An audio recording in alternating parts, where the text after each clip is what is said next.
नमस्कार। आप सभी को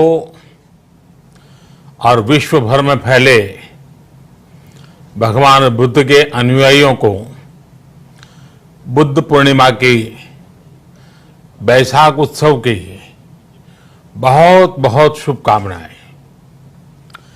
ये मेरा सौभाग्य है कि मुझे पहले भी इस पवित्र दिन पर आपसे मिलने, आप सभी से आशीर्वाद लेने का अवसर मिलता रहा है। 2015 और 2018 में दिल्ली में और साल 2017 में कोलंबो में मुझे इस कार्यक्रम से जुड़ने का, आपके बीच आने का मौका मिला था। हाँ, इस बार परिस्थितियां ही कुछ और हैं, इसलिए आमने सामने आकर के आपसे मुलाकात नहीं हो पा रही। साथियों, भगवान बुद्ध का वचन है, मनो पुब्बम गमा धम्मा, मनोसेट्टा मनोमया, यानी धम्म मन से ही होता है, मन ही प्रधान है, सारी प्रवृत्तियों का अगुवा है। इसलिए आपका और मेरा मन का जो जुड़ाव है, उसके कारण सशरीर उपस्थिति की कभी उतनी महसूस नहीं होती। आपके बीच आना बहुत खुशी की बात होती, लेकिन अभी हालात हमें वो परमिट नहीं करते हैं और इसलिए दूर से ही टेक्नोलॉजी के माध्यम से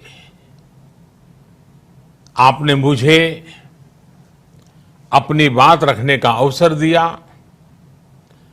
इससे बढ़कर के संतोष और क्या हो सकता है। साथियों, लॉकडाउन की इस विकट परिस्थितियों में भी वर्चुअल बैसाख बुद्ध पूर्णिमा दिवस समारोह, इसके इस आयोजन के लिए अंतर्राष्ट्रीय बौद्ध संघ प्रशंसा के पात्र है। आपके इस अभिनव प्रयास के कारण ही इस आयोजन में विश्व भर के लाखों अनुयायी एक दूसरे के साथ जुड़ रहे हैं।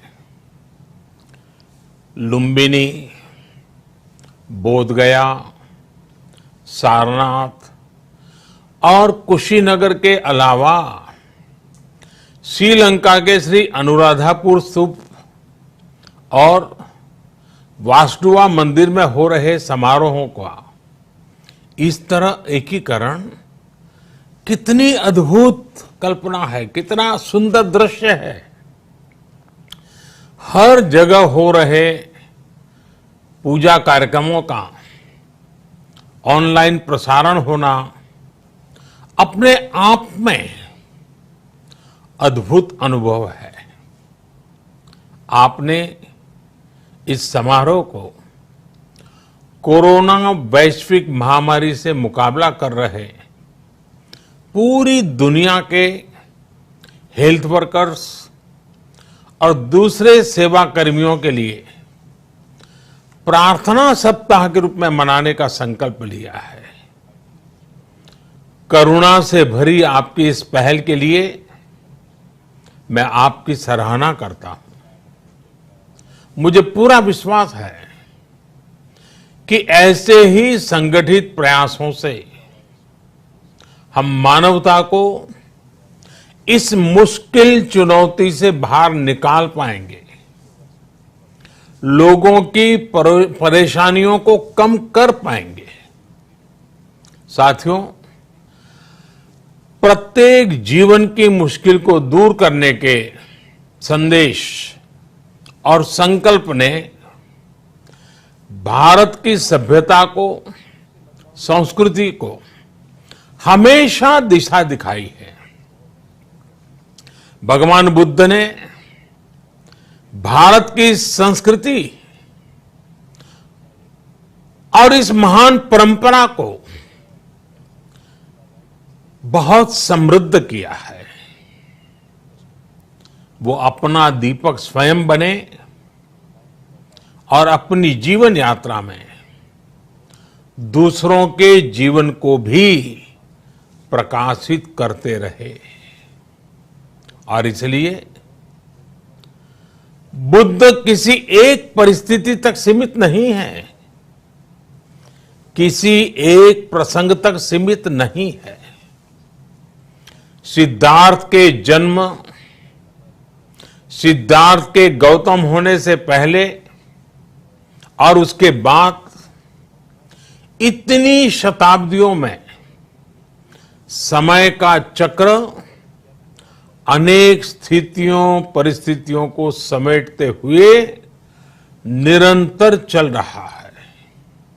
समय बदला, स्थिति बदली, समाज की व्यवस्थाएं बदली, लेकिन भगवान बुद्ध का संदेश हमारे जीवन में निरंतर प्रवाहमान रहा है।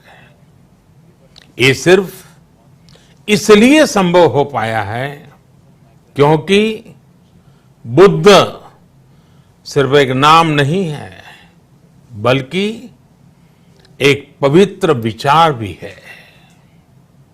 एक ऐसा विचार जो प्रत्येक मानव के हृदय में धड़कता है, मानवता का मार्गदर्शन करता है। बुद्ध त्याग और तपस्या की सीमा है। बुद्ध सेवा और समर्पण का पर्याय है। बुद्ध मजबूत इच्छा शक्ति से सामाजिक परिवर्तन की पराकाष्ठा है। बुद्ध वो है जो स्वयं को तपाकर, स्वयं को खपाकर, खुद को न्योछावर करके पूरी दुनिया में आनंद फैलाने के लिए समर्पित है। और हम सभी का सौभाग्य देखिए, इस समय हम अपने आसपास ऐसे अनेकों लोगों को देख रहे हैं जो दूसरों की सेवा के लिए, किसी मरीज के इलाज के लिए, किसी गरीब को भोजन कराने के लिए, किसी अस्पताल में सफाई के लिए, किसी सड़क पर कानून व्यवस्था बनाए रखने के लिए चौबीसों घंटे काम कर रहे हैं। भारत में, भारत के बाहर ऐसा प्रत्येक व्यक्ति, विश्व के हर कोने में ऐसा प्रत्येक व्यक्ति अभिनंदन का पात्र है, नमन का पात्र है। साथियों, ऐसे समय में जब दुनिया में उथल पुथल है, कई बार दुख, निराशा, हताशा का भाव बहुत ज्यादा दिखता है, तब भगवान बुद्ध की सीख और भी प्रासंगिक हो जाती है। भगवान बुद्ध कहते थे कि मानव को निरंतर ये प्रयास करना चाहिए कि वो कठिन स्थितियों पर विजय प्राप्त करे, उनसे बाहर निकले। थक कर रुक जाना ये विकल्प नहीं हो सकता। आज हम सब भी एक कठिन परिस्थिति से निकलने के लिए निरंतर जुटे हुए हैं, साथ मिलकर काम कर रहे हैं। भगवान बुद्ध के बताए 4 सत्य यानी दया, करुणा, सुख दुख के प्रति समभाव और जो जैसा है उसको उसी रूप में स्वीकारना, ये सत्य निरंतर भारत भूमि की प्रेरणा बने हुए है। आज आप भी देख रहे हैं कि भारत निस्वार्थ भाव से बिना किसी भेद के अपने यहां भी और पूरे विश्व में कहीं भी संकट में घिरे व्यक्ति के साथ पूरी मजबूती से खड़ा है। लाभ हानि, समर्थ असमर्थ से अलग हमारे लिए संकट की ये घड़ी सहायता करने की है। जितना संभव हो मदद का हाथ आगे बढ़ाने की है। यही कारण है कि विश्व के अनेक देशों ने भारत को इस मुश्किल समय में याद किया और भारत ने भी हर जरूरतमंद तक पहुंचने में कोई कसर नहीं छोड़ी है। भारत आज प्रत्येक भारतवासी का जीवन बचाने के लिए हर संभव प्रयास तो कर ही रहा है, अपने वैश्विक दायित्वों का भी उतनी ही गंभीरता से पालन कर रहा है। साथियों, भगवान बुद्ध का एक एक वचन, एक एक उपदेश मानवता की सेवा में भारत की प्रतिबद्धता को मजबूत करता है।